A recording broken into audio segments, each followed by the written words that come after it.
Hi friends, welcome back to mother lifestyle channel. என் பேரு சுதா. இன்னைக்கு நம்ம பார்க்க போறது வரப்போற தீபாவளி பண்டிகைக்கு ஸ்பெஷலா இந்த ஸ்வீட் செஞ்சு பாருங்க. ரொம்பவும் டேஸ்டியா இருக்கும், சுலபமாகவும் இருக்கும். திரும்ப திரும்ப கேட்டு வாங்கி சாப்பிட்ற இந்த செட்டிநாட்டு ஸ்பெஷல் காரை இன்னைக்கு நம்ம ரெசிபியில பார்க்க போறோம். இது செய்யறது ரொம்பவும் சிம்பிள் தான் ஃப்ரெண்ட்ஸ். வாங்க எப்படி பண்றதுன்னு பார்க்கலாம். முதல்ல அடிகனமான பாத்திரம் எடுத்துக்கோங்க. அதுல 1 கப் அளவு பாசிப்பருப்பு சேர்த்துக்கோங்க. பாசிப்பருப்போட அளவு கிராம் கணக்குல 200 கிராம் அளவு இன்னைக்கு நான் பாசிப்பருப்பு சேர்த்திருக்கேன். அடுப்பை மீடியம் ஃப்ளேம்ல வச்சுட்டு நல்லா இதை வறுத்து விட்டுக்கோங்க.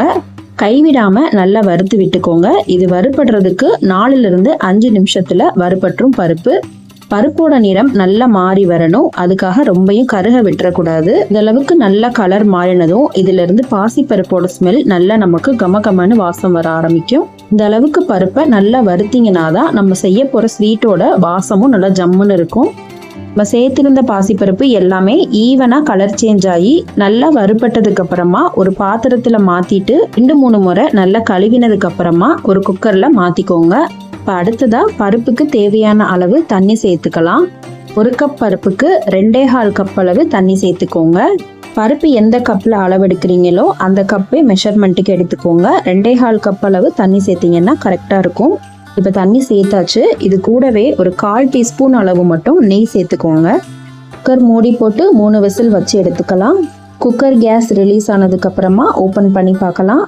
சேர்த்திருந்த பருப்பும் அதோட தண்ணி அளவும் கரெக்டாக இருக்குது. பருப்பு நல்லா பூ மாதிரி வெந்திருக்கு. ஒரு ஸ்பூன் இல்லைன்னா கரண்டி எடுத்து பருப்பை இந்த மாதிரி ஒரு முறை நல்லா கலந்து விட்டதுக்கு அப்புறமா அழுத்தம் கொடுத்து மசிச்சிங்கனாலே ஈஸியாக மசிஞ்சு வந்துடும்.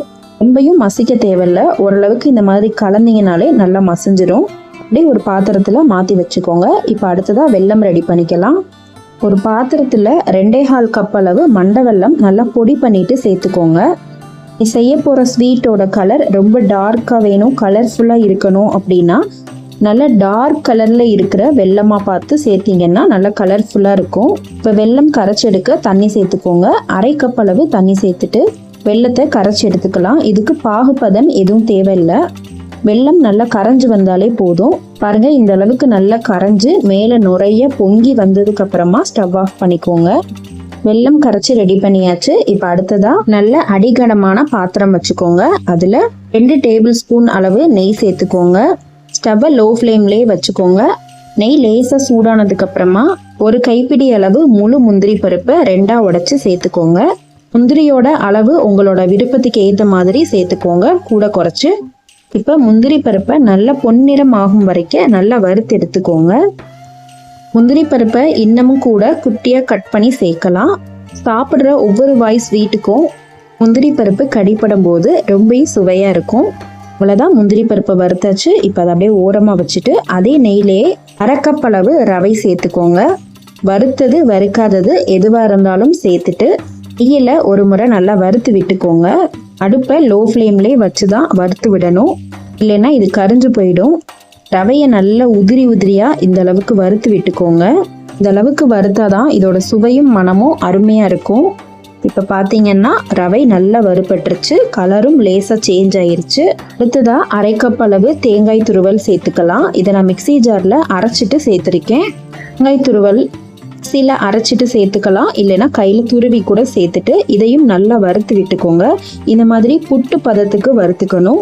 தேங்காயோட ஈரப்பதமெல்லாம் போய் இந்த அளவுக்கு நல்லா உதிரியாக வறுத்தீங்கன்னா தான் இதோட சுவையும் மனமும் ரொம்ப அருமையாக இருக்கும். அடுத்ததாக ஒரு வடிகட்டி எடுத்து அதில் நம்ம கரைச்சி வச்சிருந்த வெல்லம் தண்ணியை சேர்த்துக்கோங்க. வெல்லம் தண்ணி சேர்க்கும் போது சூடாக இருக்கணும்.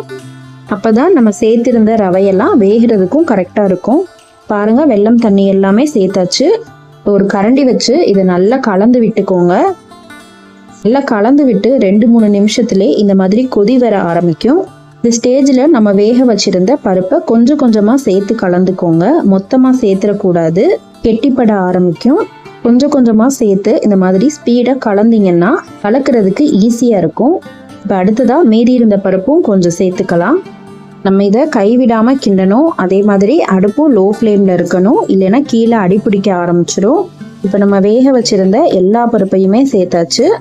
நல்லா பருப்பை வெல்லம் தண்ணி கூட நல்லா கலந்து விட்டுக்கோங்க. இப்போ இதை முழுசாக கலந்துட்டு காமிக்கிறேன். பாருங்க, இந்த அளவுக்கு நம்ம கலந்து விட்டதுக்கு அப்புறமா தண்ணியா இருக்குல்ல, இதை நம்ம கலந்து விட விட நல்லா கெட்டியாகி வந்துடும். இந்த ஸ்டேஜ்லேயே இது கூட நம்ம ஸ்வீட்டை கொஞ்சம் எடுத்து கொடுக்கறதுக்காக கொஞ்சமாக உப்பு சேர்த்துக்கோங்க. கீழே கூட எடுத்து ஒரு பிஞ்ச் அளவு சேர்த்துக்கோங்க.